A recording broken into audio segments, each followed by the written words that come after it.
Hi, and welcome to Answers News for May 23rd, 2019. And I haven't been on Answers News with you in like forever, I think. Our schedules Millions just of are years. not meshing. I know, it's been nice. Yeah, so, it's been a while. Been able to get a word in. Well, I've been traveling, speaking, Yep. trying to save people from hell. What have you been doing?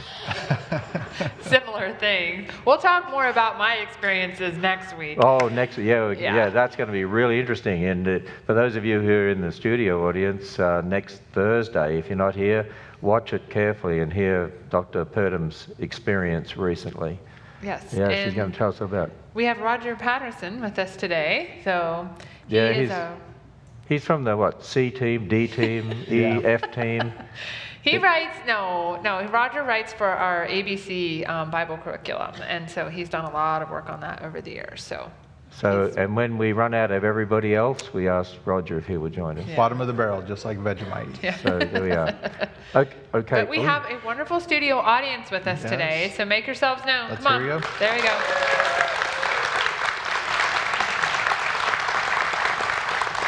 But it's an overflow audience, packed to the gills, flowing out the doors, thousands of people here. That's what they do. That's what they do. Exaggerating a bit. No, that's what they do at church when they talk about the numbers. Well, I think congratulations are in order for you, Ken. Oh, are you going to show pictures? My favorite number. Does anyone know what my favorite number is today? My favorite number is 17, because number 17, grandchild. Leanne. Number 17, grandchild. They are so small. They're so small. And my wife said, you have to hold her. Okay. Can you tell? I'm sort of... You're like huge compared to her. And then I gave her back. Yeah. There we are. Aww. And her sisters and brother looking at her for the first time. Look at them. So now there's 3 girls and 1 boy, and there he is, holding his little sister. Look at that. And there are the 2 sisters holding their little sister. And that's our daughter Danielle, and that's the whole family. You can tell the little boy is excited. He's being a boy. He just doesn't realize he's outnumbered. Oh yeah. And you know what hit me when I saw her? By the way, as my daughter said, it's a she, it's a girl. We know the gender. We've known that for a while, actually, and it's 100% female. Yes. Because we believe in male and female, and it's very obvious. Mm-hmm. And biologically, she is a girl. But what hit me was there are actually politicians that are passing legislation to kill babies at that age. I mean, I look at that beautiful, precious little girl and think, I can't believe that. It just shows you how their consciences are seared and evil they are.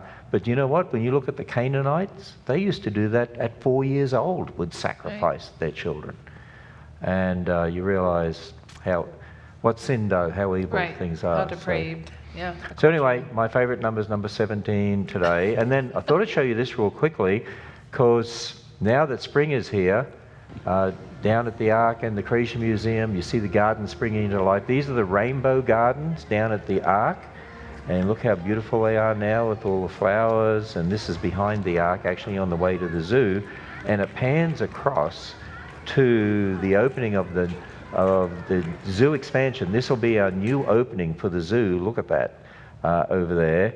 And we'll start progressively opening the expanded zoo. In a couple of weeks, we'll start progressively opening that. And through the fall, and we've got sloths, I know, I can't wait to see the sloth. Emus, ostriches, the Aodad goats. Have you seen them? Yeah, the sheep goat, with the big horns.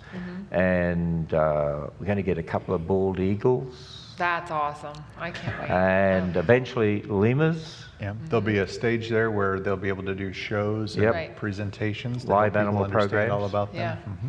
Really So neat. from a biblical perspective, of course. Yeah. So we like to comment on news items from around the world and various topics. So the first one Georgia put here. No, this is when we probably picked this because of you. Yeah. Australia misspells responsibility on 46 million new $50 banknotes. Now, I'm an editor, and I do lots of the editing for the ministry, and a big chunk of that. And we've made some mistakes before. Like the first time we produced this creation cube, a little evangelism cube, one of the designers thought, we don't need to run it through the editors. It's just like some simple words, but consummation came back with one M, and there were thousands of them printed. But at least it wasn't 46 million. That's kind of a big mistake. On a $50 banknote. And it's in 3 different places on the bill. But the fact there's 46 million of them is there's no point collecting it. Well, and these it's not rare. high-tech polymer notes. They're the most difficult in the world to counterfeit. And with that they're misspell. plastic. I tell you, the terrible thing about Australian banknotes is because every time we visit, see my mother and so on, and they're like plastic, and when you fold them up like that, if you put them in your hand, they spring open. And Interesting. There's some Australians actually watching us, and they know how bad their banknotes are, I'm sure. But then again, they look at the American ones and they can't tell the difference between $1, $5, $10, $50. They're all green. Oh. They're all the same. It's just boring. It's whatever. Well, we have different presidents on them, so we know they're different. Their editors must have gone to public school. I heard the original Australian bills had different convicts on them from different. Well, this one had the first woman in Parliament on it, so I think was what it said from the it was part of her speech, that word, and so that they messed it up. But so anyway, somebody on here said, sloths creep me out, but very slowly. Oh. Well, Bodhi's not here, so we need someone to do puns for us, so I we were did hoping see somebody he would do it. jump in here from Lewiston, Idaho. That's way up in There North you Idaho. go. But I was asking the audience if there's anybody here from Idaho, so there Hey, you go. you know what somebody said here? Hi, Ken, also known as the comment monitoring guy, because I monitor the comments more than anybody else. Whatever. Well, that's wonderful. So, there's an article that Roger, because Roger is our special guest, answers news person today. He wanted to talk about this article. While I was eating lunch. Face mites live in your pores, eat your grease, and mate on your face while you sleep. And here's an image of them. They're just lovely little critters. So we refer to these as the microbiota, the things that live on and in your body. And there are probably more things in your body that aren't you than are you, if we could count all the individual cells in your body and the other things that live in you. Think about that when you're trying to sleep at night. So right before you go to sleep tonight. They live in your hair follicles, and they eat like the sebum, like the oils that come off of that come out of your face, and they actually eat that. They don't cause you any harm. They're natural. I thought I saw something move there. Anyways, but they're cool. But so at night they crawl out of the pores and they mate on your face. There's something to think about. Yeah, but you'll never see them, so don't worry about that. Yeah. Don't try to get close in the mirror. You ladies have those big magnifying mirrors. You might feel them. more than that. If you ever lay there and you feel something sort of... No, you won't feel them. They're actually related to spiders and ticks, so they're arachnids. And I thought it's cool. See, I love stuff very like cool that. critters. That's Very just cool cool. critters, yep. So there's another environment which has climate change. Well, Think about when you wash your face. Yeah. Yeah, they It's like probably a just flood call every in. Climate for change for the face mites. But what's really nice is they said in the article, they made a big deal out of this, they don't poop. Nope. So that's at least one good thing about having face mites. So Help keep anyways, us clean. Wonder what mechanism they use there. They just store it and then they die on your face. All right, let's quit. I'm going to wash my everybody face out a and lot move more on. now. Not that this next article isn't Yeah, chilling in but- itself. Gotta have some fun before the things that aren't as nice, definitely. All right, so the first article we have is Chile advances bill permitting euthanasia for 14-year-old kids. So we've been talking about this in a lot of the European countries, like Belgium and things. This is becoming, and even in Canada, this has become popular. But basically, this allows a 14 to 16-year-old to be able to take their own life through medically assisted suicide, as long as they have a legal representative. But if that's like their parent and their parent doesn't agree, then they can petition the court for another like guardian or other representative who will agree and allow the child to take their life, because of, for whatever reason they want to. So this is just an example, another example of the clear removal of parental rights, where the family unit is devalued as God intended it, and the rights of the parents to make decisions with and for their children is removed. Younger and younger, we've seen down to 8 years old in European countries where these things are being allowed, and it's just quite chilling, honestly. So can I ask you a question then, Roger and Georgia? I'll be devil's advocate. I'm against the devil, but Okay. But modern medicine enables people to live longer, overcome diseases. So where does a person who's a Christian draw the line here between, like, my mother is 91 years old in Australia, and they're to the stage with all her problems and that she's on palliative care.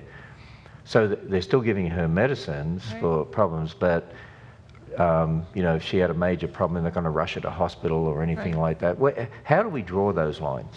Well, and I think those are decisions that families have to make together, hopefully with a lot of prayer and thinking about that. But we would say, like we were talking earlier about natural birth to natural death, or natural conception to natural death. You're not giving any medicines that necessarily would save their lives, but we're not denying them food or water or basic care until they're able to die naturally. And since the fall, since that corruption in the garden has entered into the world, we know that it's appointed for all of us to die. Right. And those are all hard reminders of the reality of sin. And of course, we don't like to see anyone suffering, and we are thankful for different types of medicines and other palliative care structures that can help people avoid that suffering. And indeed, when we do those things, we're working to reverse the curse in a sense. But ultimately, we know that until that final consummation, when Christ returns and all things are restored, that is going to be a part of the reality of our world. And even as these things come up, there are opportunities for us to share the gospel and to share that this world is not where we place our hope. It's in the hope of eternity, that we can point people to Christ and that eternal existence with Him. And, it's important for us to remember, God's the one who created us. He owns us. He determines when someone's born. He determines when you die. He's in charge of all of that. Right. And it's not us who want to be selfish in doing what we want to do. Well, and you don't, like they said here, basically what the government's doing is saying to a child in pain, the best thing that you can do is to end your life. I mean, they're not trying to help that person, maybe to alleviate some of the pain and the suffering. Certainly, no one would be against that. But because a lot of times, and I don't know the way it is in Chile, but a lot of times with socialistic medicine, because the government is paying for health care, it's cheaper if you die. And so they want to promote, a lot of times you'll see the promotion of those kinds of things in those systems. Well, that's unfortunately one of the things that some people were talking about, but others weren't, in regard to one of the medical systems they were introducing here in America, was that one of the purposes of it, when you look at the healthcare, was to basically try to have the older generation die more quickly to take the pressure of financing and we can the medical understand care. from a humanistic or a naturalistic worldview where humans are the measure of all things, why they would have that view. But we understand that God is the measure of all things, and it's Him who gives us value. And as one of the people in the article noted, that this idea is not consistent with respect to the dignity of all human beings, and particularly children who are suffering. It's a failure of medicine, it's a failure of palliative care, and it's a failure of the state. But when we put our trust in the state and in government structures, those things are going to fail, because man is not where we're going to find salvation and hope. And it's a devaluing of human life, because the more we have generations taught we evolved, there's no God, we're just animals, then what is man? Yeah. You know, it's no different than, you know, killing a fruit fly. Right, there's no value and dignity to life, and that's why they're so quick to want to be able to take it away. So sad, but those are things we need to watch out for, because as they're happening in other countries, it's going to come here too. And it's already here in some states, euthanasia is legal, so we need to be watching for things like that. All right, does population genetics have a racism problem even today? So what this article is kind of talking about is basically the idea that even as much as we say we're not still dealing with a, you know, people want to say we're not dealing with a racism problem, that, you know, because of all the things that have happened in the last, you know, 100 years or so, that we've gotten away from that, it is still very much a reality in the world that we live in. And that biologically speaking, they're trying to say, well, that race, there is no such thing as multiple races, which we would heartily agree with. We could have told you that a long time ago, because starting with the Bible, we know that Adam and Eve were the only two people that God created, and that from them comes everyone on the face of the earth. So we had that answer a long time ago. But they're now trying to deal with that, not only from a biological perspective, but from a social perspective as well. So we can see this as a clear scientific confirmation of the way that God structured the world and has ordered things. But the thing that jumped out here to me in the article was the idea of racism that developed out of the 19th century scientific Enlightenment, post-Enlightenment period, really has what I would call Darwinian roots. And if we think to the publishing of Darwin's Descent of Man and how he described the different people groups in there, lesser races and their unintelligent brutes and all of these things, all of those ideas from a scientific perspective just gave the wicked hearts of men a scientific justification to promote those views and to elevate themselves over other people. Well, Darwin, in his Descent of Man that you just mentioned, here's one of the quotes talking about at some future period, civilized races will exterminate and replace savage races. And then the break between man and his nearest allies will then be wider. Then Caucasians and some ape as low as a baboon, instead of now between the Negro, Australian, and the gorilla. And what Darwin was saying was the Australian Aborigine and certain people from Africa are closer to the apes than people with light skin. I mean, people don't realize that Darwinian evolution was inherently racist philosophy. In fact, one of the main textbooks used in public schools back in the 1900s, in 1920, 30, around then, a civic biology by a man called Hunter, based on Darwinian evolution. This was taught in the public schools in America. They said that there are 5 races, the highest type of all, the Caucasians, represented by civilized white inhabitants of Europe and America. Yeah, I can even remember these ideas when I was in college in the 90s. Those types of ideas were presented in our genetics classes. You see, had the church believed God's word beginning in Genesis and not compromised with evolution, they would be out there leading the way in regard to dealing with racism, because we're all one race, we're all one family, we all go back to Adam and Eve, which is interesting because, you know, what's happening now, as I read this article, they're grappling with the fact they've got an evolutionary worldview. It doesn't fit. And what they're finding doesn't fit, because what they're finding, in fact, I've got a few quotes here you might be interested, that what they're finding and the secular world have found, for instance, this is from 1998, evidence continues to collect the term race is meaningless. And when the Human Genome Project mapped the human genome, they actually said in the year 2000 there's only one race. And then you've got this from Nature Genetics. Humans vary only slightly at the DNA level, and only a small proportion of this variation separates continental populations. The American biology teacher, here's the biological problem with race. The genetic variation within each of the groups is greater than that between the groups. And actually, they said that in this article. They said that in the article. They're confused by the fact that all these so-called races, they're now finding within particular groups, the variation within a group is greater than the variation between groups, and they're trying to grapple with how do you understand it? In one of the cases, they talked about like the genetic variants for light skin. Okay, they said, well, it's kind of funny because we find those same genetic variants in people that are up here and down here and over here. Well, how is that possible? Well, from an evolutionary perspective, it doesn't fit.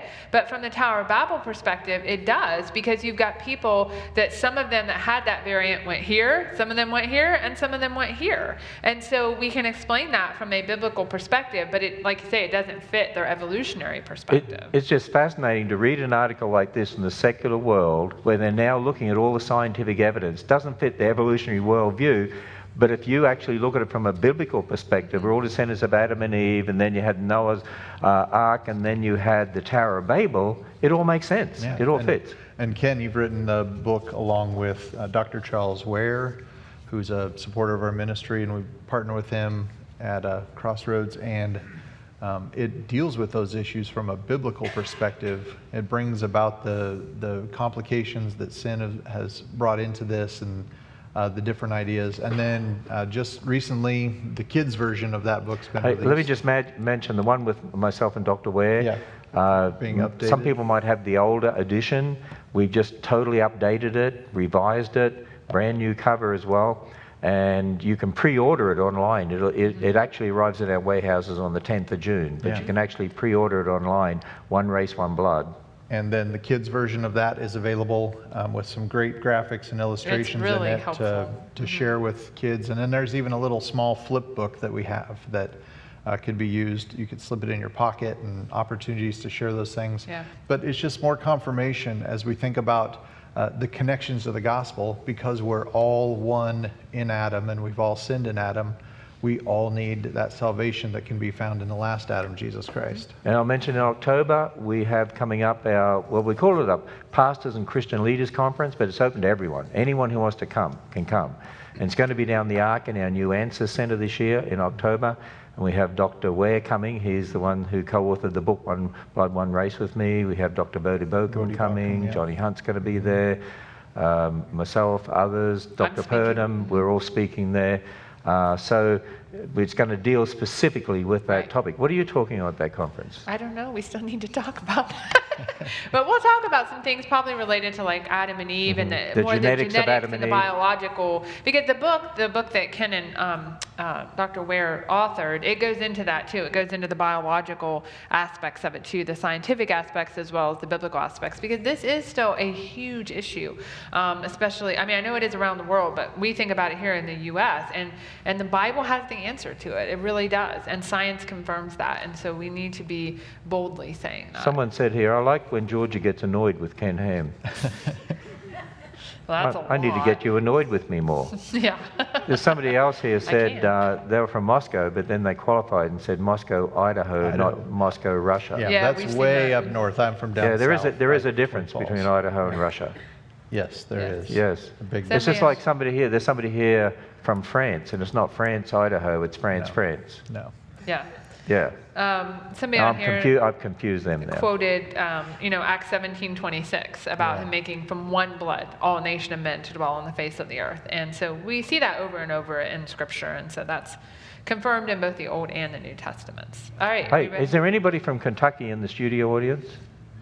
Yeah, Oh, see? have we got some people from Kentucky? people. We've even got people from Kentucky, Northern Wow, Kentucky, no watching way. today. So, All right. Birds introduced to Hawaii have evolved rapidly in just decades. Okay, so anytime you see that word evolved rapidly, okay, or that phrase, you got to look at what do they mean by evolution, okay? Because when we typically use the word evolution, we think molecules to man evolution, right? But that is not the same sense that they're using it here. They're using it in the form of meaning adaptation, okay? Yeah. So this is a fallacy we call equivocation. Right. You use two different definitions for the same word. And we talk about this all the time in the way adaptation with these birds, they're talking about traits like their legs are longer, their tails are longer, their wings are shorter to fly through the beaks, yeah. denser vegetation and things. Those things make sense as adaptations to their environment. Right. But how does making a leg a little longer or a wing a little shorter account for new traits? Like if I want to go from a worm to a fish, I've got to develop a lot more than just making the body longer or bigger around. Well, you can look in this room. There are people who have longer legs, shorter arms, Right. bigger noses, little. Variation Bigger within the noses. variation within the created Very. kinds. Right. Absolutely. So what this article is saying is a particular kind of bird, Well, several types of birds several types of birds, okay, have, produced birds, right, Yeah. and they produced birds that had variation, right. And they can still tell what kind of birds they are. and this is evolution. Yes. That's what they say. Birds producing birds is evolution. And see, it really goes against the evolutionary I tell you, I'm ideas. starting to question whether I can believe in creation, But because birds remain right, birds. and see, here's what's happening is, so the some birds on the islands, Hawaiian Islands, have gone extinct. Okay, they're no longer there.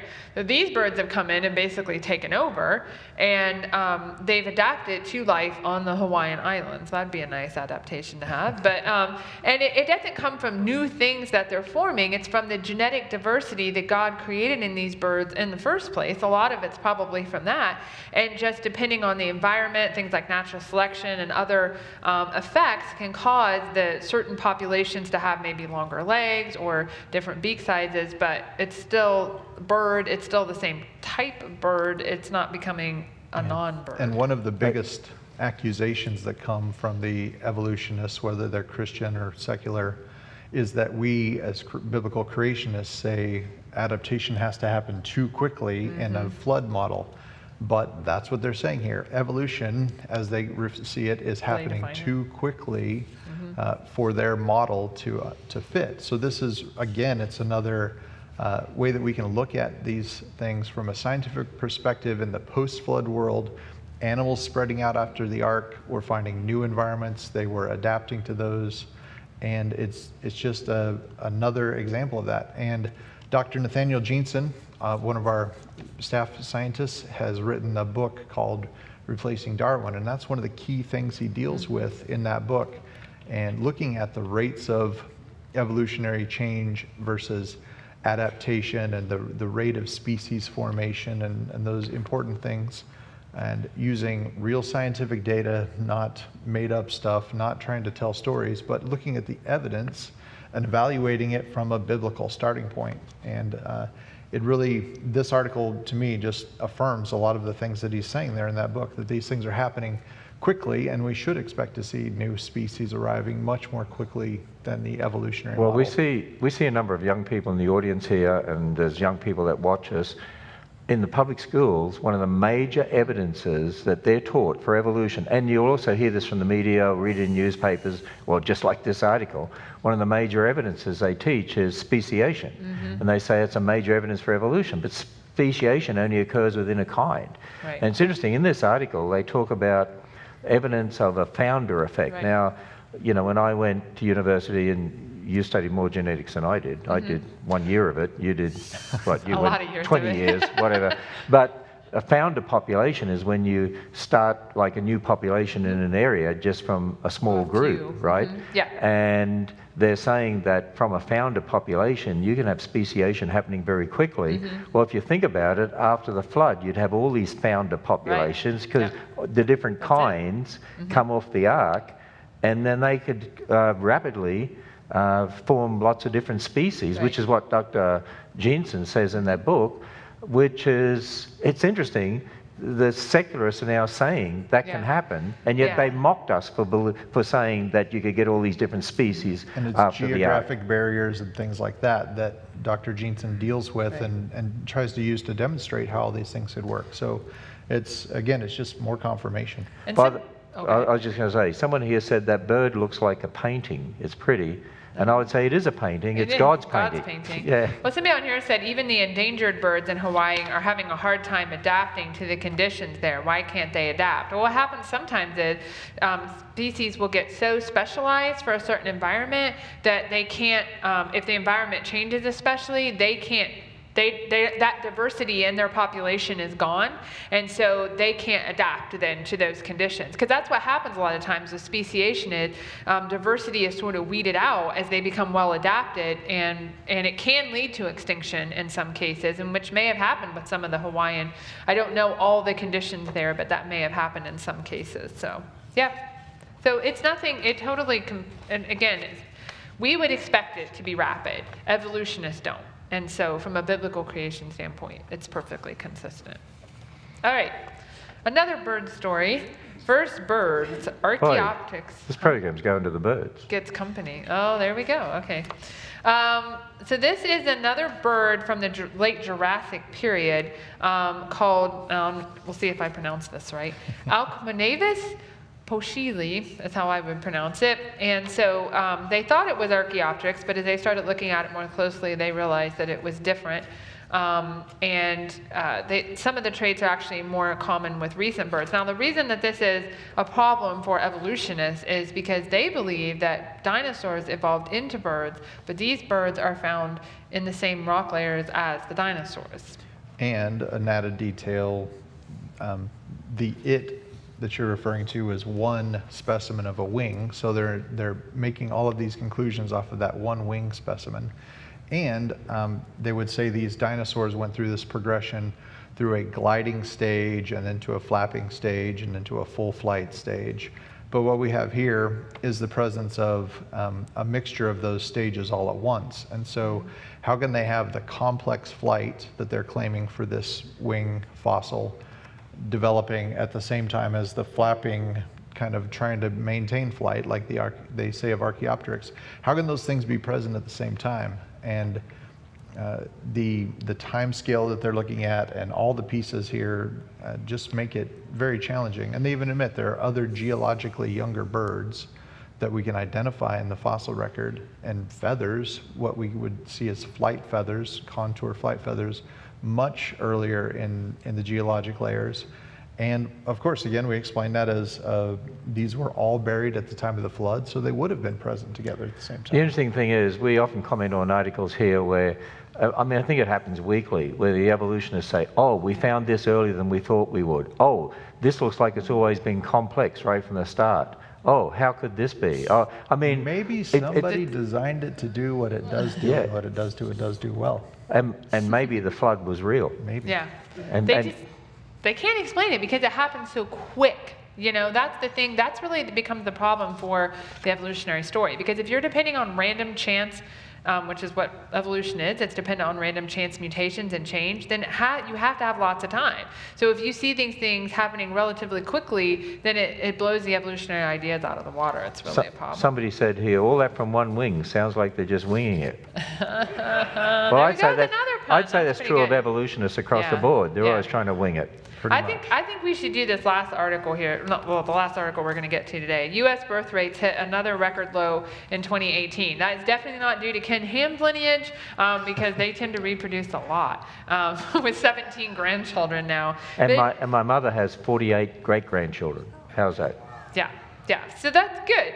But it's sad to see that a lot of people are choosing not to have children in the U.S. We know this is happening in other countries too, and they try to blame it on finances to say that people are uneasy about economic situation. But just like with abortion, honestly, it's selfishness.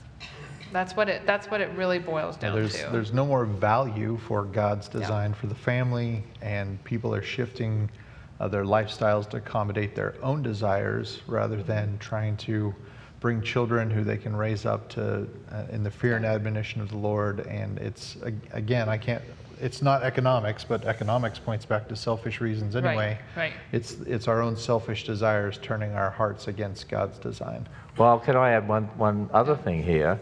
And that is that also the coming generations are killing off their children. Mm-hmm. Do you know how many children are killed by abortion in America alone in a year? I mean, they're talking about the birth rate dropping, okay, and they say just under 3.8 million babies in 2018. It's a 2% drop. What's 2% of 3.8 million? 200,000. So, well, 10%'s what, 380,000? Mm-hmm. So it's like 90,000 or something. Mm-hmm. Do you know how many children were killed by abortion in 1 year in America? It's about 750,000. Yeah. And that doesn't even take into account chemical abortifacients like the morning after pill and things that are used where And there are no records. that could be an kept of incredible those number, types of more things. than that. Right.